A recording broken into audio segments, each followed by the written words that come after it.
Hello friends, welcome to the new episode of my channel. আমি সৌম্যজিৎ। এই মুহূর্তে আমি কথা বলবো সোহম চক্রবর্তী, মধুমিতা সরকার এবং পরিমণি অভিনীত ছবি ফেলুবক্সী নিয়ে, যেটা আমি এক্ষুনি সিনেমা হল থেকে দেখে এলাম। তো সিনেমাটা কেমন লাগলো? এই সিনেমাটা না সত্যি একটা খুব ভালো সিনেমা হয়েছে অনেক দিন পরে।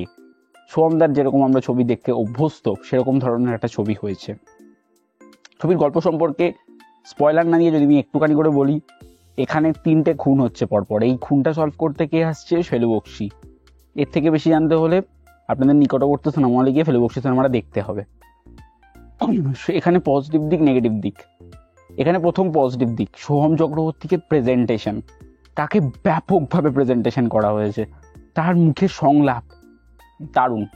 এবং সিনেমার অ্যাকশন সিকোয়েন্স, সিনেমার সোহমের এন্ট্রি যে অ্যাকশন সিকোয়েন্সে হয়, সিনেমার লাস্ট অ্যাকশন সিকোয়েন্স যেখানে Madhumita Soham, outstanding action sequence. সেই অ্যাকশন সিকোয়েন্স নিয়ে কোনো কথা হবে না। সিনেমাতে সেকেন্ড পজিটিভ পয়েন্ট, শাতাব ফিগার।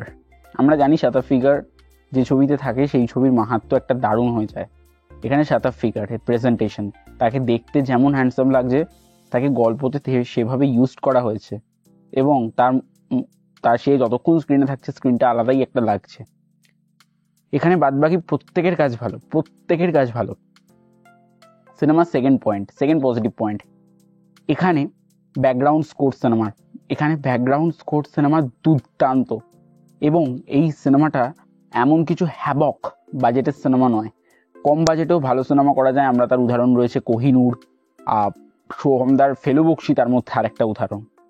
এই ছবিটার বাজেট অত বেশি হবে না, কিন্তু তাও ছবিটার মেকিং খুবই ভালো। এবং আমি তো দেখছিলাম, প্রত্যেকের ভালো লেগেছে ছবিটা। যারা আমি স্টারে দেখেছি প্রত্যেকের ভালো লেগেছে ছবিটা। স্টারে আজকে অলমোস্ট ফুল ছিল, প্রত্যেকের ভালো লেগেছে।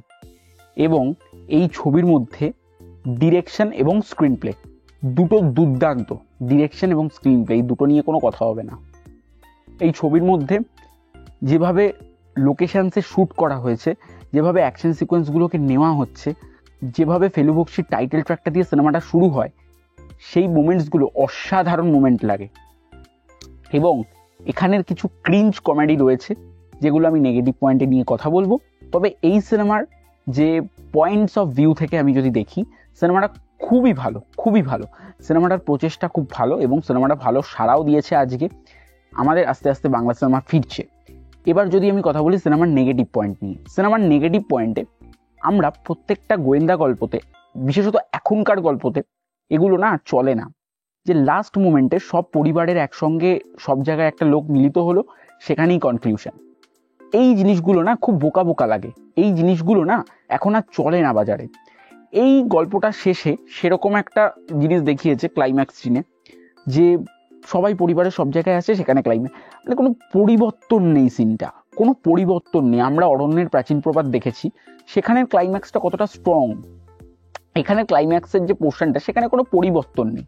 এটা না, আর একটা সার্টেন অফ টাইম থেকে আপনি নিজে বুঝতে পারবেন যে খুনি কে, বা কে এই রহস্যের মূলে যুক্ত আছে। তো আমার মনে হয় এই পয়েন্টসগুলো একটু চেঞ্জ করা দরকার।